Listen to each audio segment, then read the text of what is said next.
All right, welcome back to History for the Ages. I thought we'd do something fun here. Test your history knowledge. How many of these history questions do you know? I'm going to go from some super easy questions to some more difficult questions. If you've watched my channel a lot, you probably know a lot of these. If you haven't, well, maybe not so much. When you're done, leave in the comments how many you got right. I'd love to know how you guys all did on this. And almost all of these questions, there's videos I have with more details. So if there's a question like, oh, I want to learn more about this person or that event, if you want, leave in the comments, which ones you're interested about, and I could probably either drop you the link or you could search for it yourself on my YouTube channel. So here we go. Super easy. The Giza Pyramid is associated with which civilization? And the answer is, of course, ancient Egypt. If you don't know that one, well, then just maybe hit stop now and move on. I'm just kidding. But let's go on to the next question. Augustus was the emperor of which civilization? And I think most people would know this one. He was, of course, the emperor of Rome. He was your first Roman emperor as well. Okay. Question number 3, and there's 30 of these, by the way, and they're going to go from easy to more challenging. The Parthenon is located in which city? And the answer to that is, of course, Athens, right? It goes all the way back to ancient times. Question 4, Henry VIII was the king of what nation? And, of course, the answer to that is England. He's the king of England, of course, known for his wives and all these other crazy stories about him in his life. All right, question 5 is a kind of 2 images. Which of these men is Martin Luther? And the answer to that is the gentleman on the top right. The one on the left with the beard, that's John Calvin, both, of course, associated with the Protestant Reformation. Question 6, Michelangelo, one of my favorite artists of all times, is from what city? And, of course, the answer to that is Florence, right? He's one of the major people that came from the Republic of Florence. Amazing art, Sistine Chapel, Last Judgment, David, just amazing stuff this one man made. Question 7, the Wailing Wall is associated with which monotheistic faith? And the answer to that question is Judaism. Of course, it is located today in Jerusalem, in of course, modern-day Israel. Question 8, who was the Prime Minister of England during the D-Day invasion? And the answer to that was Winston Churchill. All right, name a lot of people know. Really one of the lectures I'm very passionate about is D-Day. If there's any one of these lectures that I have up that you might want to get a chance to check, is the D-Day ones. Just been there. It's an amazing place. Great stuff to learn about.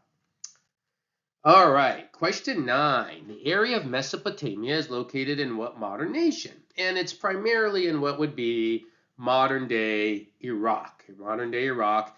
Mesopotamia actually means Meso, the 2 Greek words. Meso means middle, Potamia rivers, the land between the rivers, specifically the Tigris and Euphrates rivers. So if you look at a map today, you're basically looking at where modern-day Iraq is.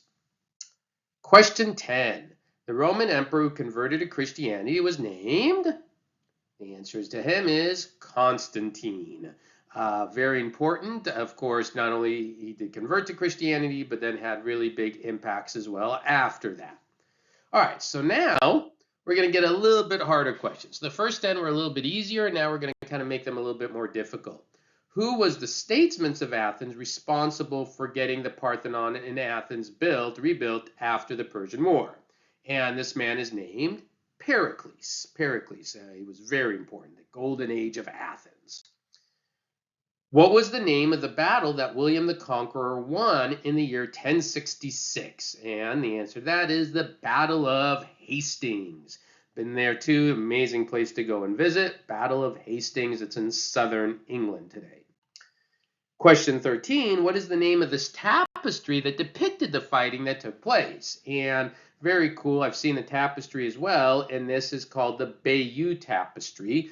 You can find it in what we call the Bayeux Museum in northern France. Question 14, what edict did Henry IV of France pass which gave religious toleration to the Huguenots? So these are a little trickier unless you know a bit of history, and that was called the Edict of Nantes, and it's pronounced Nantes, but it's spelled Nantes, Edict of Nantes. Question 15, who was the advisor you see here in this image to Louis XIII in France? And the answer to that is a man named Cardinal Richelieu. Cardinal Richelieu.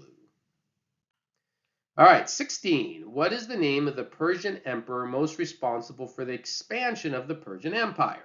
So there are a lot of famous Persian emperors, but the one most responsible is a man named Cyrus. Sometimes we call him Cyrus the Great. Tremendous amount of land. Everything you see on this image in green, all part of the Persian Empire, and a little bit further that got a little bit cut off.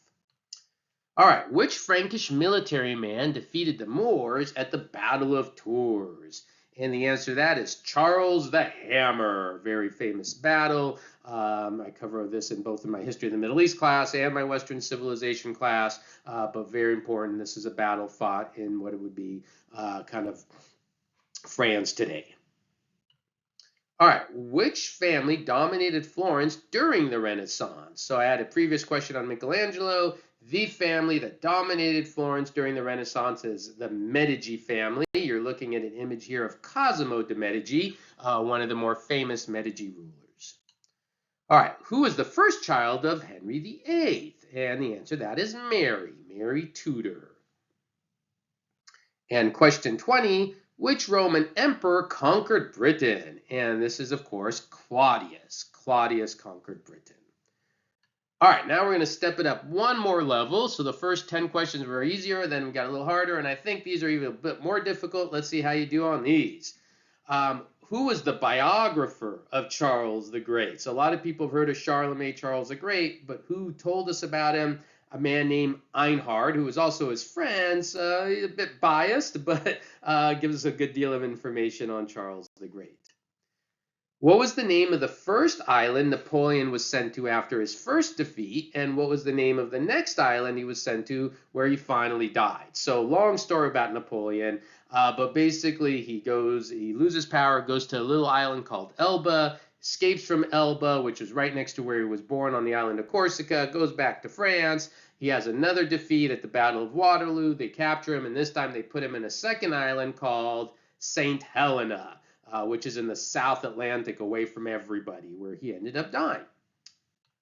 All right, question 23. The Minoans had a system of writing known as Linear A is the answer to that question. Linear A. Okay, we're just about done.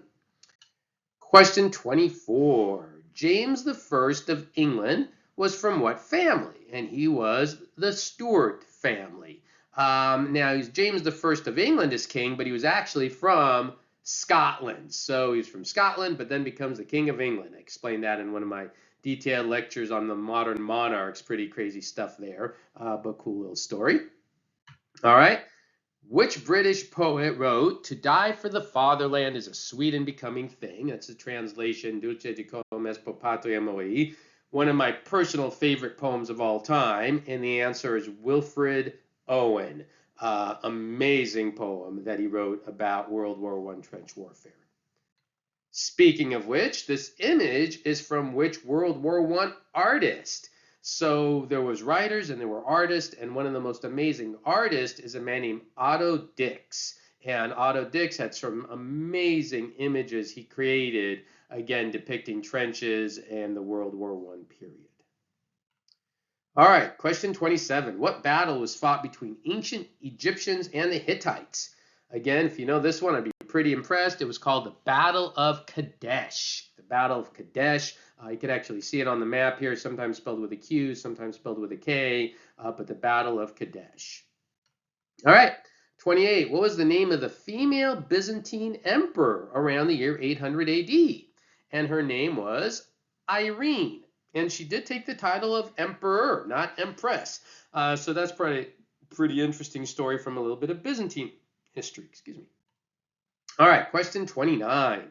The Great Schism of 1378. There was a pope who lived in Rome and another pope that lived in what other city? There were actually two popes at the same time.